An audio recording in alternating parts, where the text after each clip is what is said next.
kita tengok lagi sambungan sikit. Antara dosa hati juga adalah apabila hati mula meninggalkan keikhlasan dalam beramal, tidak bertawakal kepada Allah Subhanahu wa taala, hilang pengharapan daripada mendapat rahmat Allah, sirna rasa takut akan azabnya, pudar kesabaran menghadapi ujian dan ketentuannya, dan hati yang meninggalkan jihad serta amar ma'ruf nahi mungkar. Ini adalah yang dinukilkan oleh Ibnu Taimiyah 1408 Hijrah. Subhanallah. Dosa hati pernah dirakam dalam salah satu peristiwa yang berlaku pada zaman Rasulullah ketika perang Tabuk.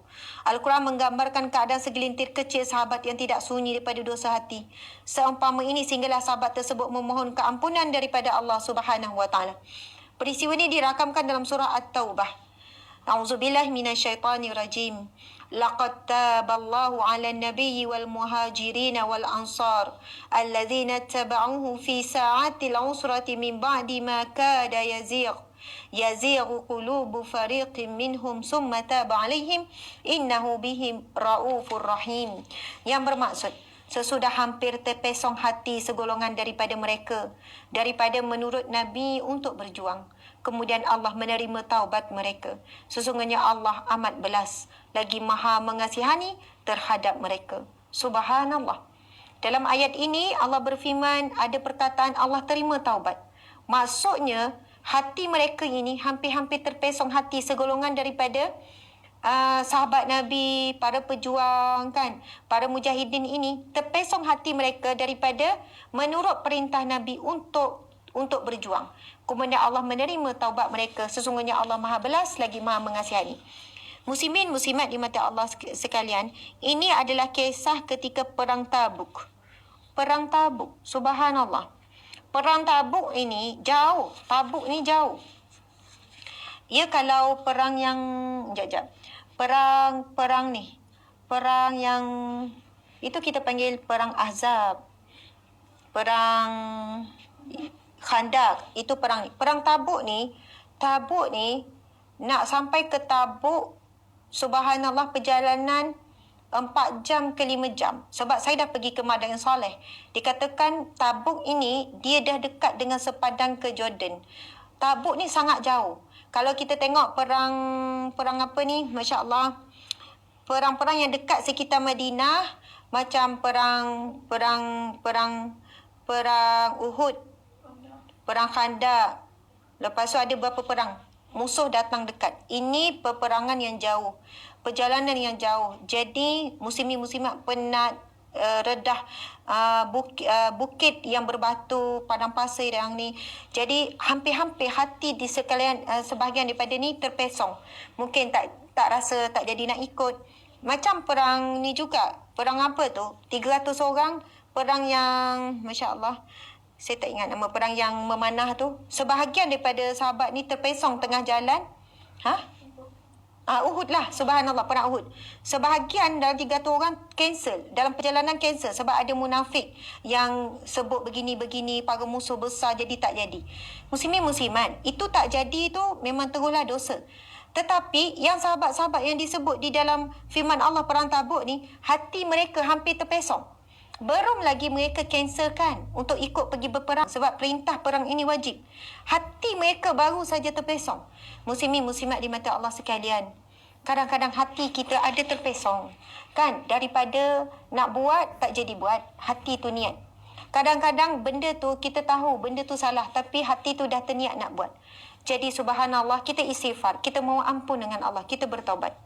Kita tengok ada penerangan ayat ini diturun dalam suasana panas terik ketika ambang peperangan Tabuk. Sebagian orang beriman telah teruji dengan perasaan kesusahan dan kepayahan ketika menyertai Rasulullah SAW ke medan Tabuk. Ibnu Katsir dan tafsirnya menukil riwayat daripada Mujahid tentang gambaran keadaan cuaca pada waktu itu yang sangat terik panasnya, kesukaran mendapatkan bekalan air yang cukup, kekurangan bekalan makanan walaupun hanya buah kurma, serta faktor ekonomi dan kepayahan pembiayaan kewangan untuk ke medan peperangan tersebut.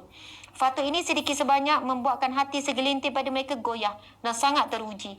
Bahkan Umar bin Al-Khattab sendiri menyatakan bahawa kepanasan itu dirasakan seolah-olah tengkuk leher mereka hampir terputus akibat kehausan yang teramat sangat. Ibnu Jarir dan tafsir At-Tabari menafsirkan firman Allah Subhanahu Wa Taala dalam ayat tersebut, menafsirkan sesungguhnya Allah telah menerima taubat Nabi dan orang Muhajirin dan Ansar yang mengikutnya berjuang dalam masa kesukaran. Bermaksud kesulitan mendapat biaya, kenderaan, bekalan dan air untuk menyertai perjuangan tersebut. Dan firman Allah sesudah hampir terpesong hati segolongan daripada mereka bermaksud berpaling daripada kebenaran, merasa ragu-ragu kepada agama Rasulullah SAW serta bimbang kerana kesusahan dan kesalahan mereka alami dalam perjalanan mereka menuju ke medan perang. Subhanallah. Muslimin muslimat yang dirahmati Allah sekalian, medan Uhud, medan Ahzab ataupun kita panggil Khandaq, jarak dengan Madinah, tempat tinggal Rasulullah dan para sahabat 3 kilometer saja daripada Masjid Nabawi. Tetapi muslimin muslimat, Tabuk ini jarak lebih kurang dalam 400 ke 500 kilometer. Sangat jauh sebab saya dah pergi ke Madain Saleh, tempat dikatakan di situlah tempat Nabi Saleh dengan umatnya tu kan. Tempat turun azab dan sebagainya. Tabuk depan lagi. Kami tak sempat sampai ke medan Tabuk. Jadi perjalanan kami dalam kenderaan pun panas terik dan keluar sekejap je di kawasan tersebut. Panas terik kami tak tahan lama walaupun dah petang. Jadi kita tak terbayang kesukaran perjalanan Rasulullah dan para sahabat. Jadi muslimin muslimat dimati Allah sekalian. Okey, saya tak dapat sambung dah walaupun sebenarnya inilah topik utama dan kita akan sambung lagi. Dia pergi kepada sambungan lagi muslimin muslimat. Buku ini untuk dijual. Ada yang baru masuk sebab saya tengok bertambah ya, bilangan orang yang hadir bertambah. Dosa-dosa akhir zaman. Ini sebuah buku yang mana saya juga turut bersama. Sikit, walaupun sikit adalah air tangan sikit dalam pembikinan dan penyiapan buku dosa-dosa akhir zaman. Menghimpunkan jenis-jenis dosa yang mana umat akhir zaman sentiasa bergelumang. Dan ia bukan sekadar senaraikan dosa-dosa tetapi membantu kita bagaimana untuk terlepas daripada dosa ni. Sebab dosa ni terbahagi pada beberapa. Dosa besar, dosa kecil. Dosa sengaja, dosa tak sengaja. Dosa yang kita tahu, yang tidak tahu. Dan ramai orang tak tahu itu dosa. Sebab apa? Sebab tak menuntut ilmu, tak belajar. Ustazah, kau tak tahu terlepas ke? Zaman sekarang tak ada alasan terlepas sebab menuntut ilmu itu wajib. Lainlah kalau kita ni Tarzan, memang duduk dalam hutan, memang tak jumpa langsung manusia. Zaman sekarang internet apa semua boleh belajar, buku ada dan sebagainya. Jadi kita kena wajib belajar apa itu dosa, apa itu tidak. Jadi dalam ini, sambungan buku ini ceritakan tentang punca-punca dosa hati. Apakah menjadi punca? Dan apakah jenis-jenis dosa hati? Yang disebut dalam ini, dosa hasad dengki, dan dia jelaskan apa itu dosa hasad dengki. Dosa bakhil iaitu kedekut, dosa hati yang kedekut. Ada orang muslimin muslimat, tangan memberi, tangan beri, hati kedekut. Sebab tangan beri, zahir belanja orang, tapi hati tak ikhlas, mengharapkan sesuatu. Tangan keluar duit, tapi hati tu dengan susah hati. Sebab apa? Orang tengah tengok ataupun orang dah minta, bagi juga orang minta, peminta bagi juga RM5, RM1, tapi dalam keadaan amarah, dalam keadaan tak puas hati. Muslimin muslimat, susahnya nak jaga hati. Zahir nampak dermawan, hati bakhil. Subhanallah. Tapi Ustazah, lebih baik kan daripada tak bagi langsung? Ya, tinggal lagi kena istighfar lah. Istighfar lah. Ya Allah, Allah Akbar, kenapalah hati aku ada masalah kedekut. Dan lebih dahsyat lagi, ada orang yang kedekut, dia suruh orang pula kedekut. Tengah makan, ada orang datang minta. Lepas tu, subhanallah, suami pun nak keluar RM5. Bang, tak payahlah bang, nampak kasut dia elok. Dia tu memang kedekut, suruh suami pula kedekut. Maksudnya, dia bukan kedekut seorang-seorang. Tak payahlah bang, saya tengok kasut dia macam elok Kau tak ada duit, takkan beli kasut mahal. Padahal kasut tu hadiah. Contoh saja ya, muslimin muslimat. Dosa bakhil, dosa hub al-jah, iaitu kasihkan kemegahan, kebesaran dan pangkat. Mencintai kemasyhuran. Ada orang, dia masyhur tapi dia tidak mencintai kemasyhuran. Dia ada pangkat kedudukan tapi dia tak mencintai pangkat dan kedudukan. Melainkan dia menggunakan pangkatnya untuk menjalankan perintah Allah. Dia gunakan kemasyhuran dia untuk mendekatkan dirinya dan manusia kepada Allah. Tapi ada orang tak masyhur, tak ada pangkat kedudukan, tapi dia sangat mencintai kemasyhuran. Dan dia dalam fikirannya dan tindakan hariannya duduk fikir macam mana nak jadi famous, macam mana nak terkenal. Dia tak masyhur, tapi hatinya mencintai dan suka. Sama juga kita tengok ada orang kaya, tapi dia tak mencintai kekayaannya. Duit tu macam dah yelah mungkin sampai satu tahap. Tapi kita tengok ada orang miskin sangat mencintai kekayaan. Duit itu menjadi matlamat dan tujuan hidup dia. Maksudnya kita jangan sebut orang kaya, oi ni kejar dunia ni. Tak boleh kita buat kesimpulan begitu. Ni orang yang, sebab apa? Saya juga terkena. Bila kita diberikan kemasyhuran, ustazah diuji dengan mencintai kemasyhuran. Ustazah orang yang cintakan masyhur. Sebab apa ya cik cakap macam tu? Asyik buat live je. Sebab nak glamour kan? Kan? Depan-depan saya pun pernah kena tulis. Kenapa? Tujuan ustazah nak masyhur kan? Ustazah telah diuji fitnah mencintai kemasyhuran. Wallahualam, muslimin muslimat memang kena berjuang. Dosa hubbud dunia, dosa takabur, dosa ujub, dosa riya, jenis-jenis dosa hati lagi, dosa maksiat, dosa besar, dosa kecil, dosa kufur. Masya Allah, banyak sangat. Bagaimana memelihara dan memelihara hati? Kemudian dikongsikan beberapa amalan kan, dengan Al-Quran, dengan mengingati Allah, dengan menuntut ilmu mengenai hati yang dibenar oleh syarak, berdoa dan menundukkan diri kepada Allah, bersegera melakukan taubat. Begitulah tuan-puan sekalian, secara sepintas lalu, sikit sangat tu. Saya tak ada ilmu yang mendalam. Kalau Dr. Raudah lagi meluaslah penjelasan tu. Itu saya sebut tajuk-tajuk kecil daripada tajuk koleksi dosa hati. Kalau kita tadabbur, baca betul-betul buku ni, lagilah mendalam. Muslimin muslimat, siapa yang nak memiliki, boleh WhatsApp, ada link yang kita kongsikan, buku dosa akhir zaman, kan ada pembelian tu, tekan je link tu. Boleh juga kepada Shopee kami, dah masukkan dah pun. Gambar buku ni dah masukkan, anda boleh cari. Buku yang tebal, insya-Allah nanti kita akan wawarkan bilakah waktunya kita akan tadabbur kitab ini untuk kita menjadi panduan umat akhir zaman. Masya-Allah.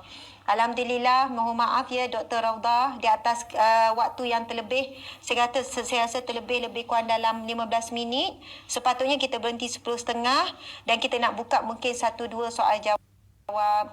Dipersilakan. Wallahu alam. Masya-Allah.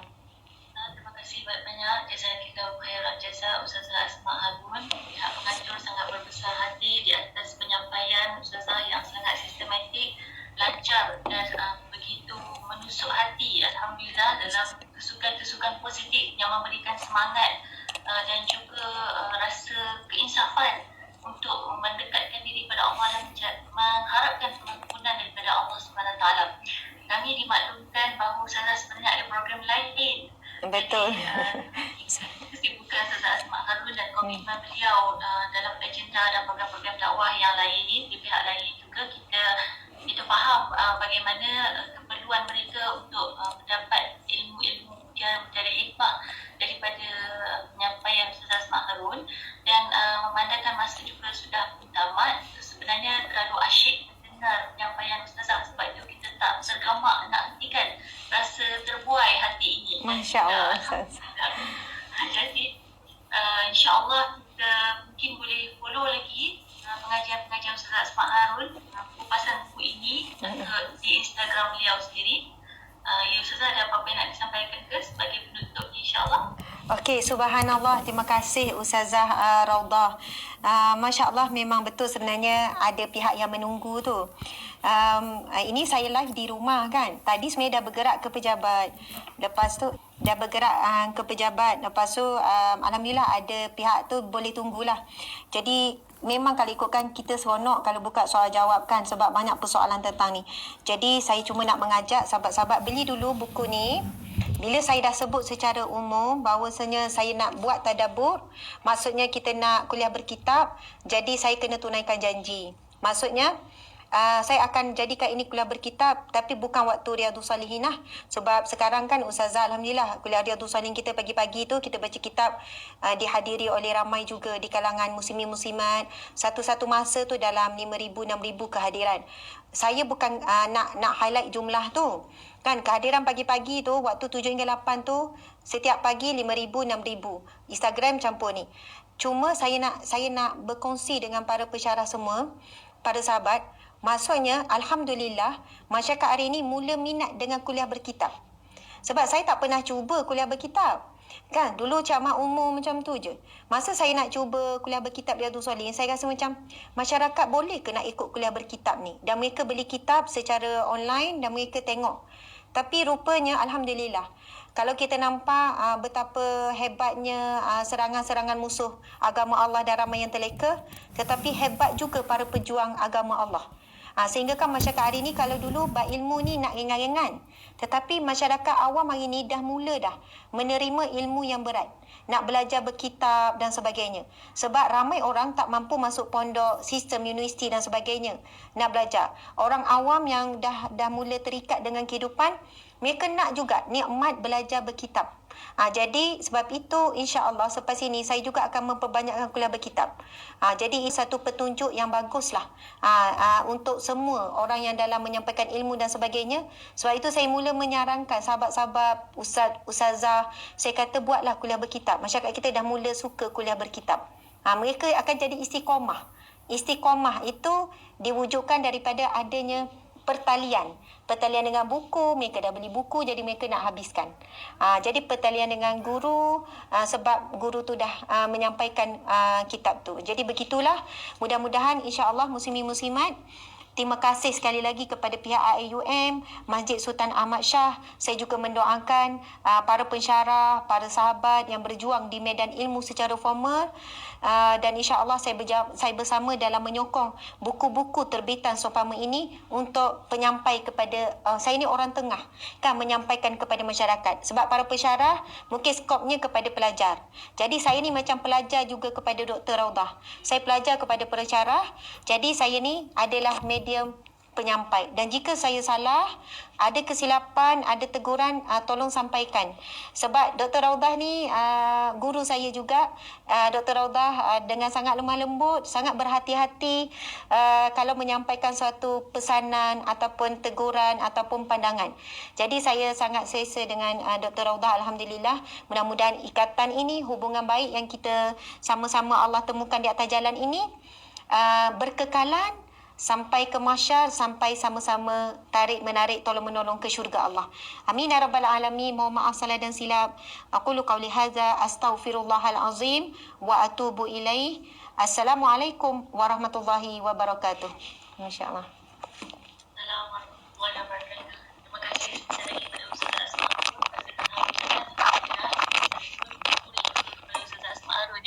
Jadi sebenarnya kita semua saling belajar dan insya-Allah menuntut ilmu itu sehinggalah ke akhir hayat kita. Dan mudah-mudahan dengan usaha ini kita semua akan beroleh husnul khatimah dan kelak beroleh syurga Allah dengan rahmatnya biiznillah ta'ala.